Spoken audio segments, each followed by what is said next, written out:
Good morning, good afternoon, good evening, जय हिंद। आज के लेक्चर में क्वेश्चंस करते हैं। क्या रहा था, जियो स्टेशनरी सैटेलाइट की बातें चल रही थी। Time period of Jio satellite हमने देखा था, ये फॉर्मूला आता है। और टाइम पीरियड अगर आवर्स में पूछेंगे तो जियो स्टेशनरी सैटेलाइट का टाइम पीरियड आवर्स में कितना होगा, 24 आवर। ये स्टेशनरी लगेगा क्योंकि अर्थ के सरफेस से देखेंगे तो हर बार इसका मोशन और अर्थ का मोशन कांस्टेंट है, रिलेटिव मोशन ज़ीरो है, तो हमेशा ये हमारे सामने ही दिखेगा। ठीक है। और एक रिलेशन हमें मिला, T square is directly proportional to R cube. इसका मतलब है जैसे जैसे डिस्टेंस बढ़ेगा अर्थ से सैटेलाइट का, वैसे वैसे सैटेलाइट का टाइम पीरियड, एक कंप्लीट प्रदक्षिणा लगाने का टाइम बढ़ते चला जाएगा। आइए क्वेश्चन करते हैं। The mean radius of earth is capital R and it's angular speed on its axis is omega. What will be the radius of orbit of a Jio stationery satellite. यहाँ पे अर्थ है, अर्थ की रेडियस कैपिटल आर है, earth घूमती है, angular velocity या angular frequency both have the same meaning, that is omega. Geostationary satellite घूम रहा है at a distance R from the centre of the earth. तो ये आर की वैल्यू हमें पूछिए in terms of capital R, omega and G. चार options में से एक सही पूछा है। टाइम पीरियड का फॉर्मूला हमें पता है, टी इज इक्वल्स टू किसके टाइम पीरियड का फॉर्मूला, सैटेलाइट के टाइम पीरियड का formula, 2πr⁻³ upon under root of G R square. What is the small R, is the distance from the centre of the earth, किसका, geostationary satellite. Capital R तो पता ही होगा, radius of the earth, और small G acceleration due to gravity. Time period का rotational motion या circular motion में हमने पढ़ा है, time period is nothing but 2π/ω। तो हमें टाइम पीरियड के ये दोनों फॉर्मूले मिले, इनको इक्वेट करेंगे, यहाँ से 2π को उड़ा दिया, r⁻³ इज इक्वल्स टू ये टर्म आई, r बाहर आ गया, रीअरेंज किया बाय द वे यहाँ पे, और स्क्वायर किया ऑन द बोथ साइड, तो ये 2 चला गया और ये साइड का स्क्वायर हो गया, तो √g हो गया g, या r² ओमेगा स्क्वायर। ठीक है। रेस टू द पावर 1/3 किया दोनों तरफ, तो क्यूब की टर्म चली गई और मुझे radius of this geostationary satellite मिला ऑप्शन बी।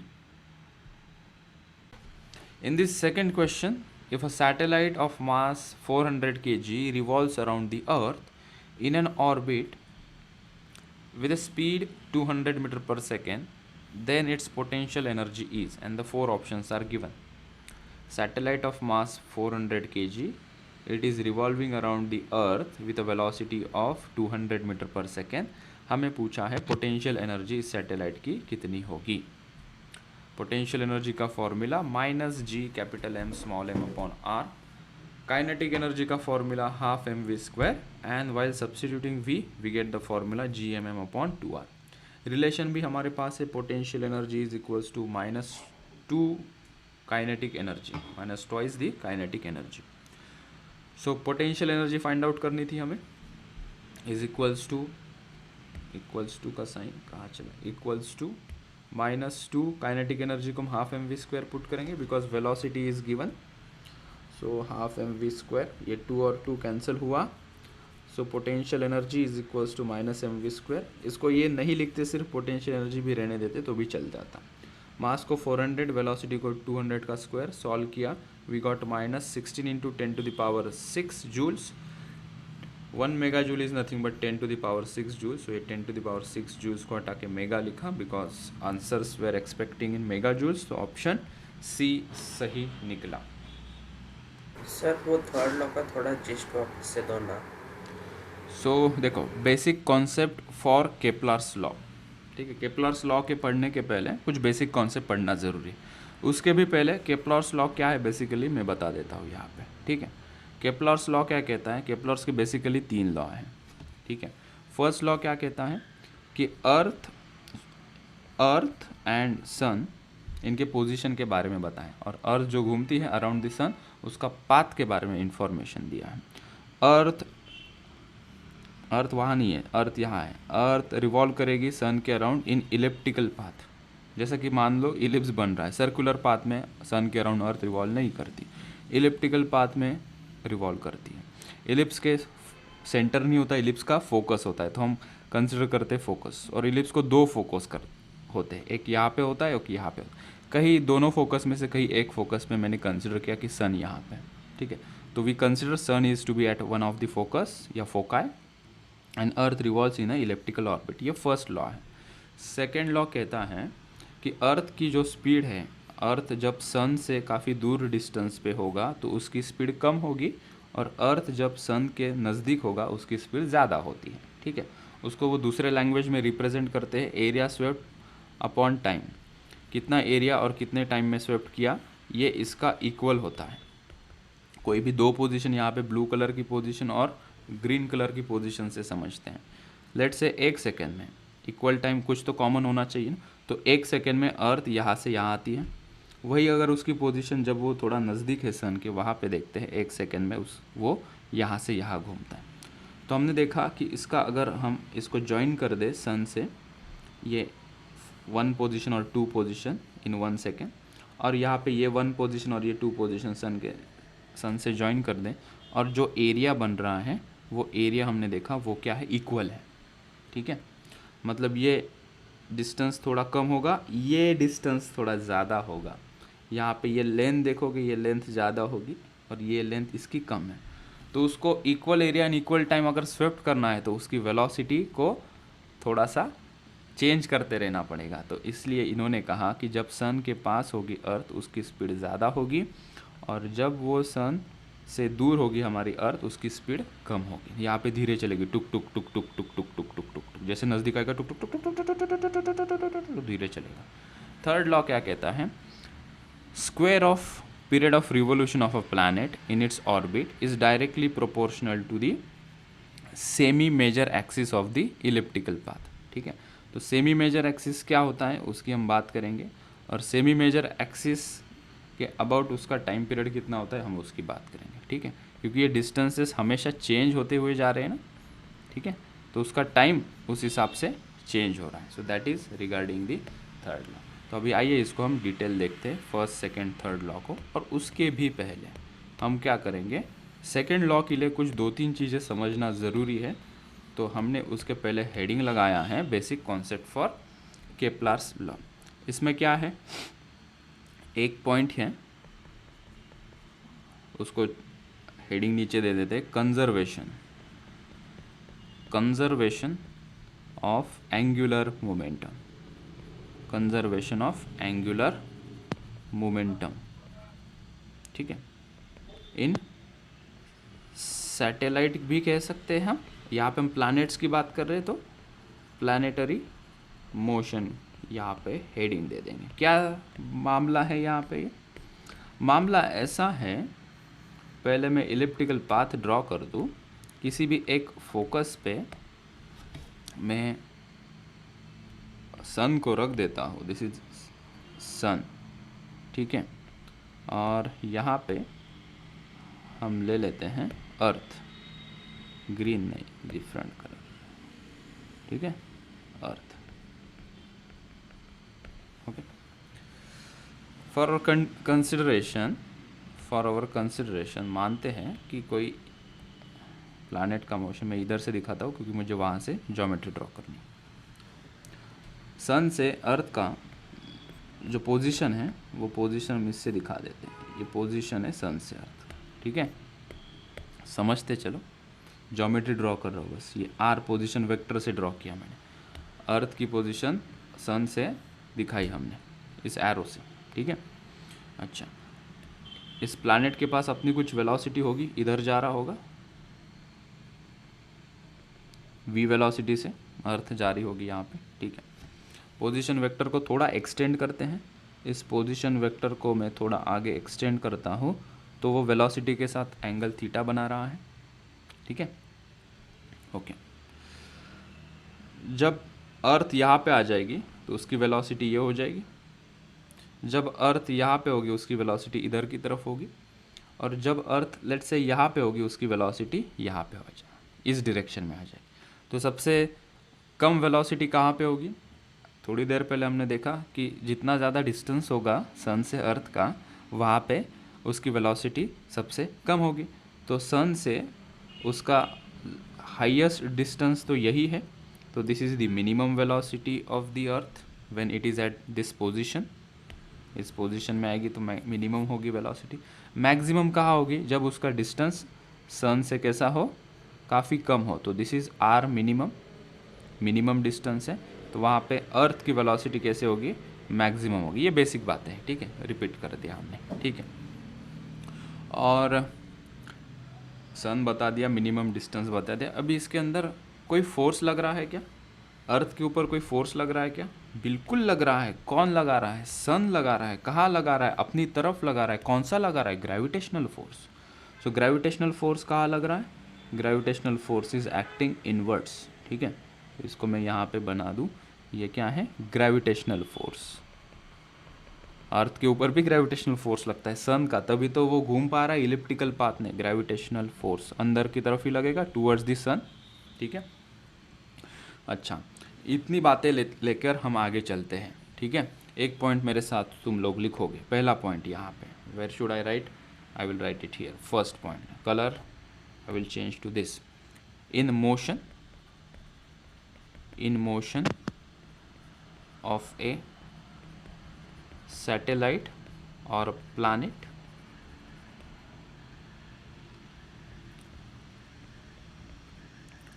अराउंड दी, ठीक है, मुझे जनरलाइज करना है, हम प्लानट ही रखते हैं, चलो ठीक है। In a motion of a planet around the sun, only force on planet, on the planets, बहुत सारे प्लानेट्स हैं ना, इज ग्रेविटेशनल फोर्स। एक बात तो साफ होगी, एक ही फोर्स लग रहा है अर्थ के ऊपर, सन लगा रहा है, कौन सा? ग्रेविटेशनल फोर्स, ठीक है। विच इज डायरेक्टेड टूवर्ड्स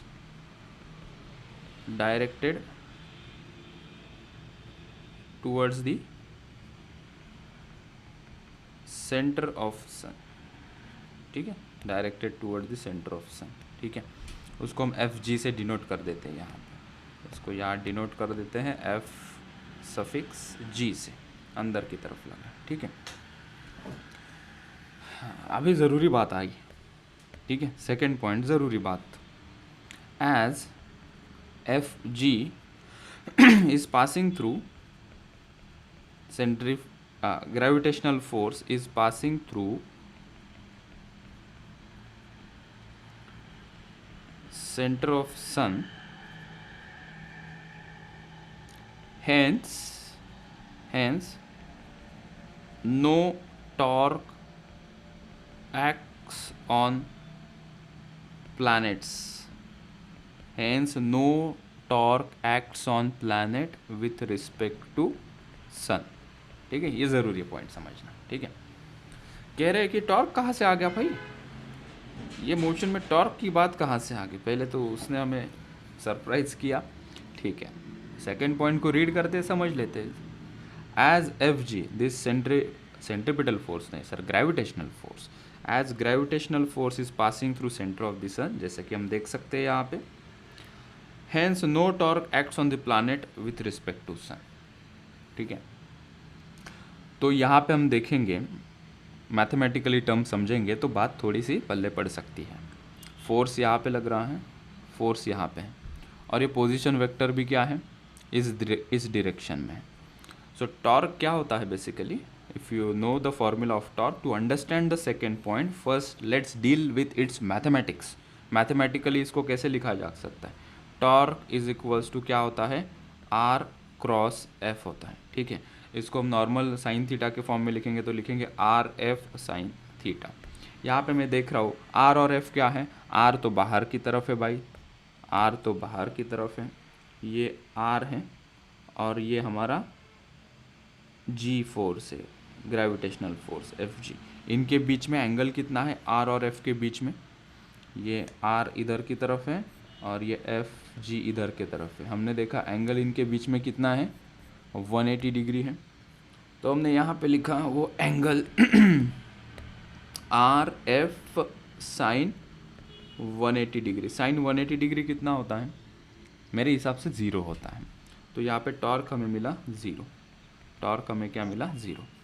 इसका साधारण सा एक्सप्लेनेशन अगर दूँ, तुम्हारे दरवाजे को ना उसके पैरेलल फेस में फोर्स लगाओ, क्या वो ओपन क्लोज कर पाओगे क्या तुम? दरवाज़ा ओपन या बंद करने के लिए दरवाजे के परपेंडिकुलर कुंडी को खींचना पड़ता है ना, दरवाजे के परपेंडिकुलर। अगर फोर्स और पोजीशन वेक्टर एक दूसरे के परपेंडिकुलर हो तभी टॉर्क लगता है। यहाँ पे हमने देखा इसका पोजीशन वेक्टर और इसका फोर्स ये एक दूसरे के एंटी पैरेलल है, तो यहाँ पे कोई टॉर्क नहीं लगेगा। इसका मतलब क्या हुआ कि अगर टॉर्क नहीं लग रहा है, सन कोई इसके ऊपर टॉर्क नहीं लगा रहा है, ठीक है, इसका मतलब है कि ये सिस्टम का, ये प्लैनेट और ये सन के सिस्टम का हम कह सकते हैं angular momentum will get conserve. अगर एक्सटर्नल टॉर्क ही नहीं है, हमने ये चीज़ पढ़ी थी, तो एल क्या होता है, कांस्टेंट हो जाता है। हम इसको कहते हैं कंजर्वेशन ऑफ एंगुलर मोमेंटम, ठीक है। सेकेंड पॉइंट ये लिखा। थर्ड पॉइंट में यहाँ लिखता हूँ to justify the second point. So हम यहाँ पे लिखेंगे as torque is 0 on planet by sun, comma देके hence angular momentum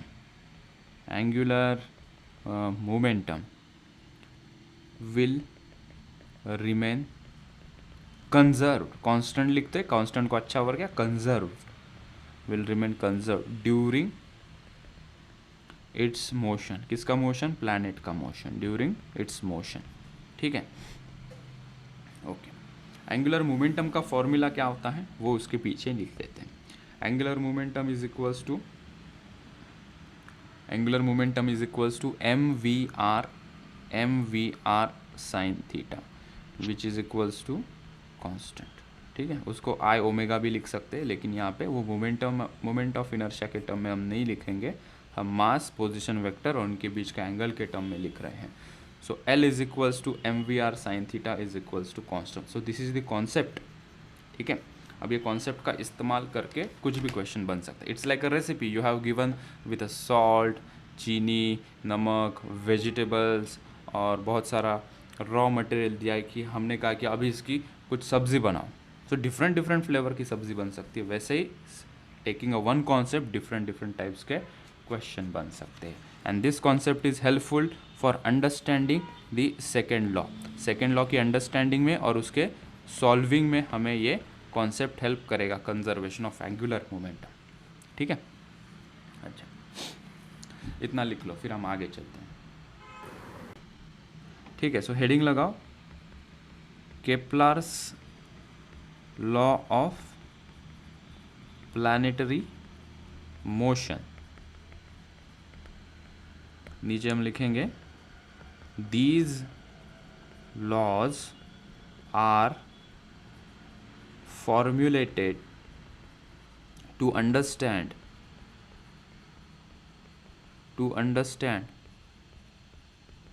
basics of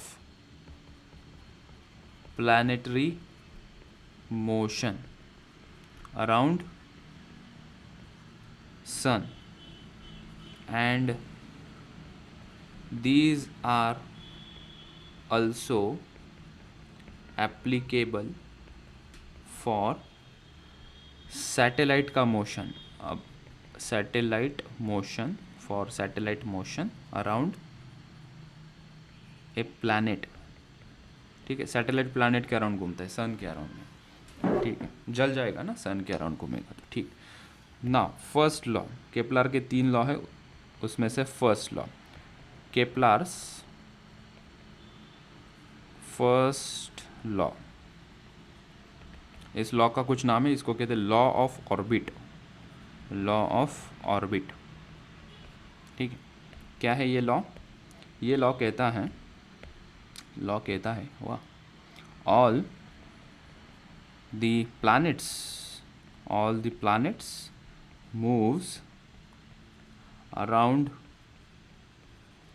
the sun in elliptical orbit with sun located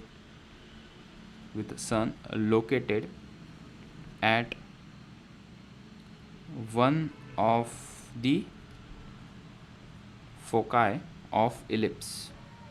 अर्थ का अपना सर्कल का सेंटर होता है, वैसे इलिप्स का क्या होता है, फोकस होता है। तो 2 फोकस होते हैं, तो फोकस का प्लूरल फॉर्म फोका है, इलिप्स ऑफ इलिप्स, ठीक है। बस ये इसका स्टेटमेंट है, this is the statement of Kepler's first law.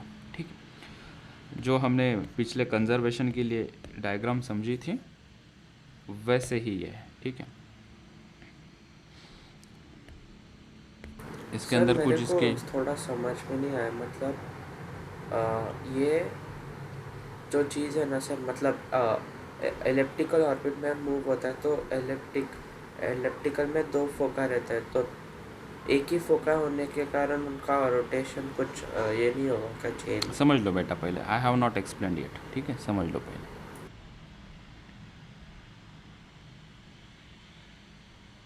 ठीक है, चलो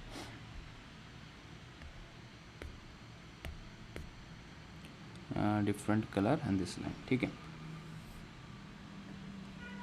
ये जो मैंने ड्रॉ किया है, क्या क्या ड्रॉ किया है मैंने, पहले तो हमने ड्रॉ किया है इलिप्स, दिस इज इलिप्स। ठीक है, ऑल राइट। और इलिप्स को क्या होता है, इलिप्स को होते दो सेंटर। ठीक है, ये एक सेंटर यहाँ पे होता है इलिप्स का, ये एक सेंटर यहाँ पे, तो उसको सेंटर नहीं कहते, उसको फोकस कहते हैं। ठीक है, तो दो सन थोड़ी ना है हमारे पास तो एक ही सन है। ठीक है, तो सन कहाँ पे होता है, उसके इलिप्स के सेंटर में होता है। ठीक है, तो दो सन तो नहीं है, तो एक ही कहीं सेंटर पे उसको रख दो। ठीक है, ये ज्योमेट्रिकल रिप्रेजेंटेशन है प्लानिटरी मोशन का। ठीक है, तो किसी को लगता है सर मैं यहाँ पे सन को रख देता हूँ, तुम यहाँ पे रख दो फॉर रिप्रेजेंटेशन और फॉर अंडरस्टैंडिंग। किसी को लगता है नहीं सर मुझे सन यहाँ पे रखना है, यहाँ पे रख दो, कोई चिंता नहीं। तो कहाँ पे रखूँ मैं, सन को किसी एक जगह पे रख देता हूँ, यहाँ पे। Let's assume sun is here, this is sun. ठीक है, प्लैनेट्स क्या है, प्लैनेट की पोजीशन तो बदलती रहेगी, वो घूमते रहेंगे, यहाँ से यहाँ जाएगा प्लैनेट, यहाँ से यहाँ जाएगा, प्लैनेट्स घूमते रहेंगे। ठीक है, अभी थोड़ा सा ज्योमेट्रिकल बात करते हैं। इलिप्स का फोकस होता है, ठीक है, दो फोकस होते हैं जिसको हमने फोका है कहाँ, ये जो लाइन ड्रॉ की है मैंने। ठीक है, जैसे डायमीटर होता है, ये लाइन ड्रॉ करो या ये लाइन ड्रॉ करो, सर्कल की बात कर रहा हो तो तुम इसे कहोगे सर ये भी डायमीटर है, मैं पूछूंगा ये क्या है, तुम बोलोगे सर ये भी डायमीटर। वैसे इलिप्स का डायमीटर नहीं कहते हैं, क्योंकि ये डिस्टेंस ज़्यादा है और ये डिस्टेंस में निकालूंगा तो ये डिस्टेंस कम है, तो इसको कहते हैं major axis, what we call it as major axis. ठीक है, इसको कहते हैं हम मेजर एक्सिस। ठीक है, और ये अगर हम यहाँ से ड्रॉ करें एग्जैक्टली फ्रॉम द मिडल, तो ये जो है उसको कहते हैं माइनर एक्सिस। ये यहाँ से कट कर देंगे ये, so this we will call it as minor axis, this is called as minor axis. ठीक, अभी मेजर एक्सिस इतना बड़ा है, उसका ये आधा पोर्शन अगर देखेंगे, इसको हम नाम देते हैं सेमी मेजर एक्सिस, इसको हम कहेंगे सेमी मेजर एक्सिस।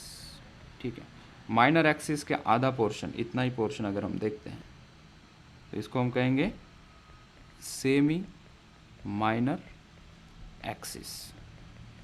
ठीक है, ओके।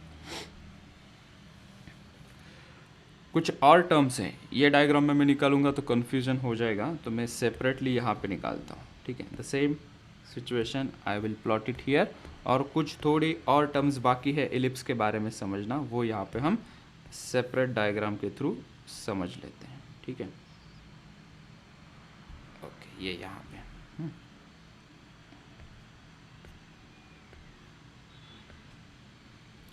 ये जो हमने लाइन ड्रॉ की थी ये ऐसे, let me draw it solid lines. ठीक है,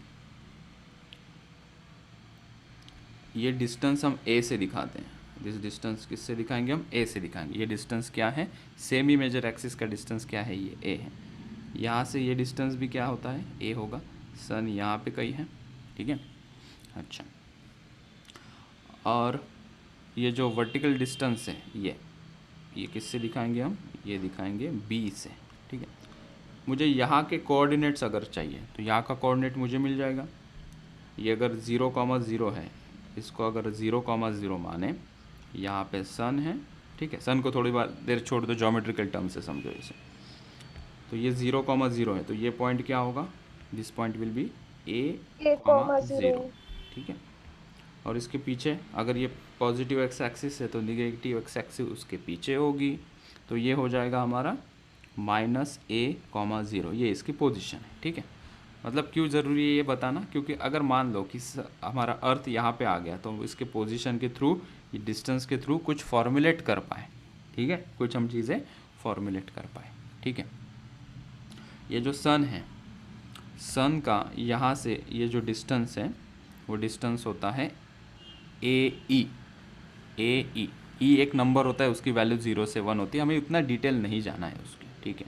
उसका कोऑर्डिनेट अगर कभी पूछते हैं तो वो होता है AE,0, ठीक है। ये डिस्टेंसेस है इलिप्स में, ज्योमेट्रिकल जैसे रेडियस की बात करते हैं हम, सेंटर की बात करते हैं, डायमीटर की बात करते हैं, वैसे इलिप्स के अंदर हम इन चीज़ों की बात करेंगे। Major axis, minor axis, major axis का आधा सेमी मेजर एक्सिस, ये भी सेमी मेजर एक्सिस होगी, ये माइनर एक्सिस, उसका आधा सेमी माइनर एक्सिस, उसका नीचे वाला आधे को कहेंगे हम, वो भी क्या हो जाएगा, सेमी माइनर एक्सिस। और एक चीज़ इसके अंदर होती है, चीज़ें ही चीज़ें होती हैं। सर्कल का इक्वेशन बचपन में पढ़ा होगा, वो होता है x² + y² = 1।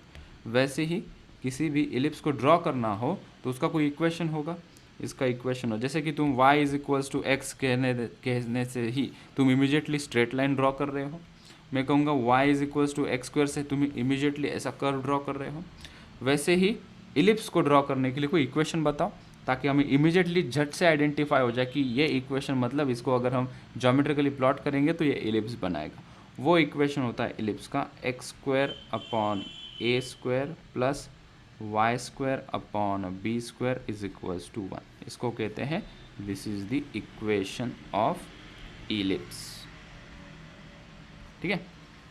ये कुछ ज्योमेट्रिकल बातें अबाउट इलिप्स हमने बता दी हम इसको, ठीक है। तो फिर से एक बार इसकी ज्योमेट्रिकल टर्म देख लेते हैं। केपलर्स के 3 लॉ होते हैं, उसमें से फर्स्ट लॉ प्लानिटरी मोशन का है, वो जस्ट बताता है कि around the sun planets are moving in elliptical orbit. तो इलिप्टिकल ऑर्बिट क्या होता है, ज्योमेट्रिकल, हम उसके अंदर गए। इलिप्स ऐसा होता है जिसका शेप ये ऐसे दिखता है, ठीक है, अंडे के शेप का दिखता है थोड़ा सा, ठीक है। तो उसको, ये जो एक्सिस है इसको हम डायमीटर नहीं कहेंगे, इसको हम कहेंगे मेजर एक्सिस, और उसके परपेंडिकुलर सेंटर से अगर हम देखेंगे ये होती है माइनर एक्सिस, ठीक है। इलिप्स को 2 फोकस होते हैं, ये एक फोकस होता है, ये एक फोकस होता है, जैसे अर्थ को सेंटर होता है वैसे इलिप्स को 2 फोकस होते हैं, ठीक है। तो ऐसा मानते हैं कि इन दोनों में से कहीं एक पोजीशन पे सन है और उसके अराउंड प्लैनेट्स रिवॉल्व कर रहे हैं इलिप्टिकल ऑर्बिट में, ठीक है। और फिर उसका इलिप्स का कुछ इक्वेशन होता है। इलिप्स अगर ड्रॉ करने किसी ने बोला तुम लोगों को, तो इलिप्स का इक्वेशन होना चाहिए, जैसे कि y = x² से हमें उसका ग्राफ पता चल जाता है, ऐसा होता है। y = x³ का ग्राफ ये ऐसा होता है। सिमिलरली इलिप्स ड्रॉ करने के लिए कुछ इक्वेशन चाहिए, तो वो इक्वेशन होता है x² / a² + y² / b² = 1, ठीक है। और क्या है इसकी डिटेल बात, जैसे कि सन से हमने तो मेजर एक्सिस माइनर एक्सिस की बात कर ली। मेजर एक्सिस को हाफ पोर्शन में देखोगे, ये यहाँ से, तो उसको कहेंगे सेमी मेजर एक्सिस, और ये होगा half portion of minor axis is semi minor axis, ठीक है। Semi major axis, semi minor axis हम ए और बी इस लेटर से इंडिकेट करते हैं। ये मैंने सेम डायग्राम यहाँ पे दिखाई है, ताकि बहुत सारा डिटेल है एक डायग्राम में, वो खिचड़ी हो जाएगा, जैसे कि थोड़ा बहुत खिचड़ी यहाँ पे हो चुका है। नेवरदलेस सन से जो एक्सट्रीम पॉइंट है ये, उसका पोजीशन होगा a,0, और ये जो है इधर का, इसका पोजीशन होगा -a,0, ठीक है। ये अगर यहाँ से डिस्टेंस से हम मेजर करें तो ये हो जाएगा a,0, ये -a,0, ठीक है। सन के कोऑर्डिनेट्स होंगे, सन का डिस्टेंस होगा यहाँ से e क्या है, e एक नंबर है, वो उसकी वैल्यू 0 से 1 के बीच में होती है। ज़्यादा दिमाग उसमें अंदर मत लगा, वो मैथमेटिक्स में डील करेंगे, यहाँ पे ज़्यादा उसकी ज़रूरत नहीं। तो इसका कोऑर्डिनेट हो गए AE,0, ठीक है। फिर हमने देखा सन से अगर कोई प्लैनेट बहुत दूर डिस्टेंस पे है तो उसका डिस्टेंस मैक्सिमम है, r मैक्सिमम है। वो वाले पॉइंट को, जब सन से कोई प्लैनेट बहुत दूर है, वो पॉइंट को हमने नाम दिया एपिहेलियन पॉइंट। जैसे इक्वेटर और पोल की बात करते थे हम, अर्थ की अगर हम बात करेंगे तो यहाँ पे हम कहते थे इक्वेटर है, यहाँ पे क्या है, पोल है। वैसे ही थोड़ी एनालॉजी लगा सकते हैं। यहाँ पे अगर कोई प्लैनेट अर्थ से बहुत कम डिस्टेंस पे, दैट इज़ r मिनिमम, इस पॉइंट को हम कहेंगे पेरीहेलियन पॉइंट, ठीक है। फिर हमने कहा कि ये r मैक्सिमम से अच्छा कुछ दूसरा नाम दे देते हैं, that is apogee. Maximum distance from sun to that planet that point is aphelion point and that distance is maximum distance, उसको भी दूसरा नाम पुकारा हमने अपोजी।